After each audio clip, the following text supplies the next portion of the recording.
Okay, welcome back. It's language time. All right, so we're working on possessive pronouns, and so I just want to recall what those were. I wrote them back up here. So the singular possessive pronouns are her, his, my, its, and your. And we did those yesterday. The plural possessive pronouns are our, your, and their. And so what I thought about doing, I thought about taking you back to the pronouns, and I was going to show you how these two relate to each other. So if you remember the pronoun he, well, the possessive pronoun that goes with he is his. Because you wouldn't say, oh, that's he toy. No, it's his toy. Okay, so you see how you have to change the he to a his? All right. And then, of course, the pronoun she, when it becomes a possessive, you say her, not she dress. It's her dress. Okay. The pronoun I, if it belongs to I, you don't say it belongs to I. You say it's not I house, it's my house. Okay, so my is the possessive that goes with I. Then we have an it, so you see how the its goes with the it. And let me give you an example. Like if you had a dog that had a tail. Now the tail of the dog would be an it because it's not alive. So you would say, I have a dog and its, meaning the dog, its tail is long. So you see how you are making the tail belong to the dog, and you're calling the dog an it. So that's why it becomes its tail, meaning the dog's tail. Okay. When you have the pronouns we and us, you don't say that's,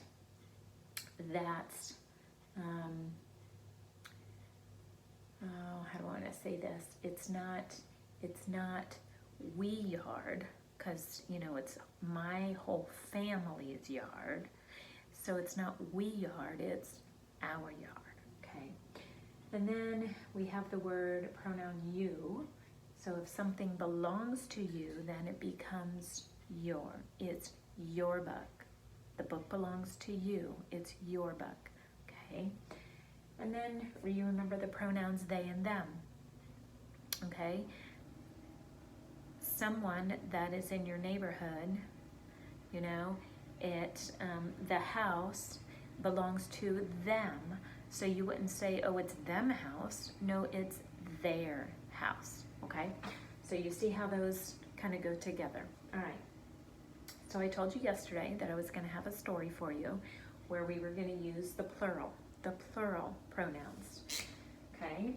So we're going to use our, your, and their. All right, so here we go. Favorite heroes are firefighters.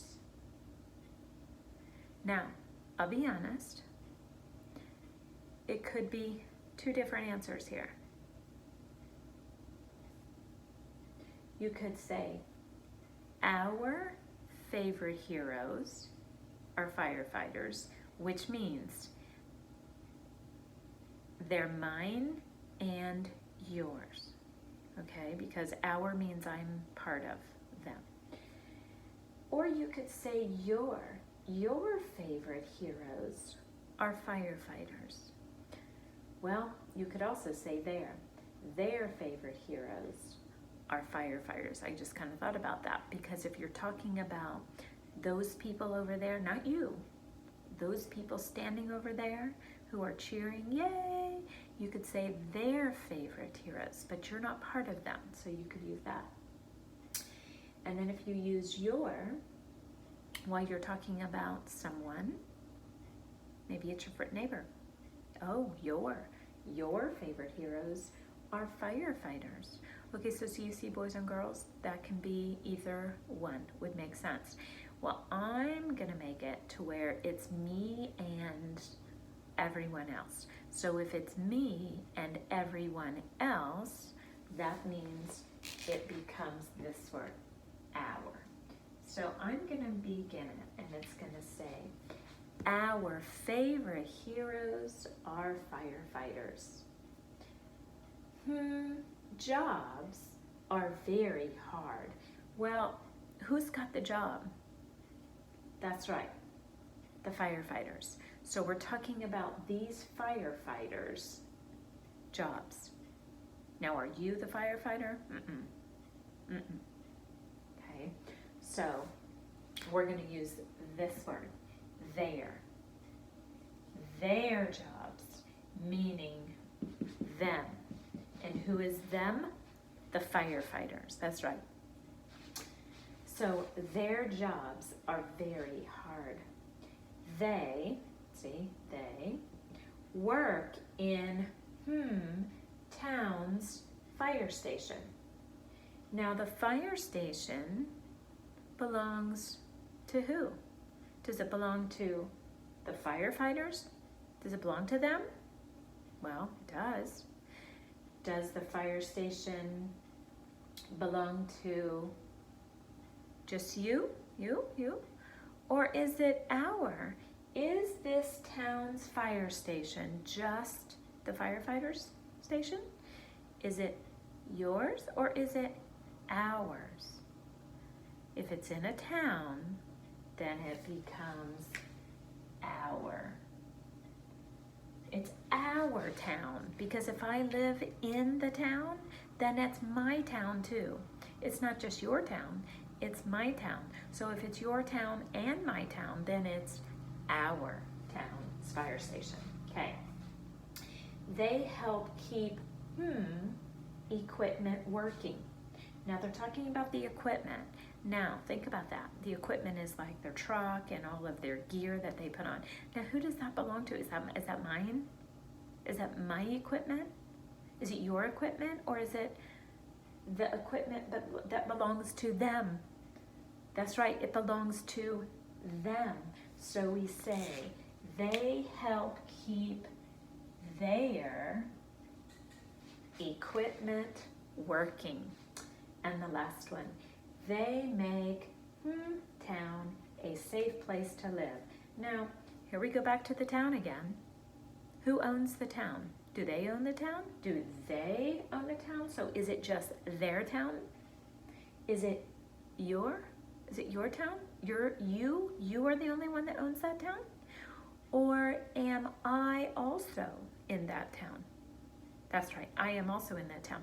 So it's all of us. All of us live in that town. The firefighters live in that town. You live in that town. I live in that town. So it's our. Okay, so it says, our favorite heroes are firefighters. Their jobs are very hard. They work in our town's fire station. They help keep their equipment working.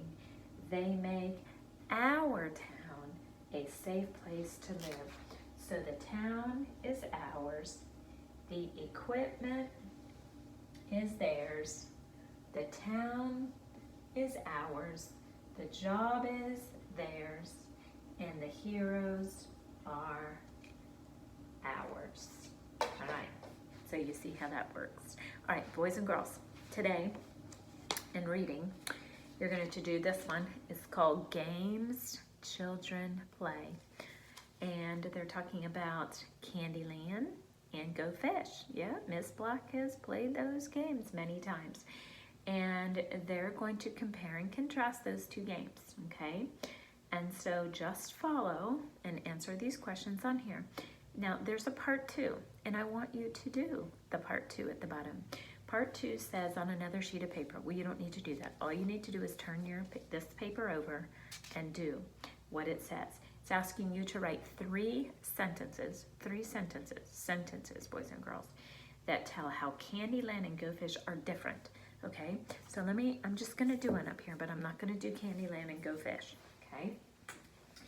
I'm going to compare and contrast football to basketball, okay? So if my teacher told me to turn my paper over and write 3 sentences that tell me how basketball and football are different, here's how I would do that. I would say this: basketball is played on a court, but, remember that means different, but football is played on a field. So, do you see what I did? When you're writing a sentence that tells how they're different, you have to have both of them in there. You can't just say basketball is played on a court, done. Because you haven't told me how football is different. You have to have both parts in there. So when you're telling me how Candyland and Go Fish is different, you need to say something about Candyland. In Candyland, but in Go Fish, you okay? You see how I do that? So let me do one more. So I would say this: basketball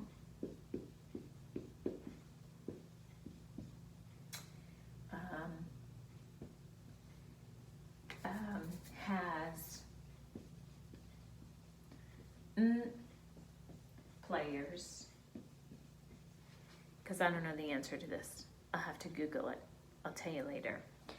Basketball has players, but, oh, let me use a different word. How about I use however? However, football has players. Well, guess what? Miss Black doesn't know the answer to that one either. Miss Black doesn't know a lot about sports. Okay, so do you see there again? I know they're different. I know the number of players on a basketball court is less than how many players are out there on the field in a football game. All right, but did you see when I contrasted them, how I have this one is this, however, this one is this? You have to talk about both when you're talking about how they're different. All right, have fun with that today, and I'll be back later to give your answers to you. All right, bye.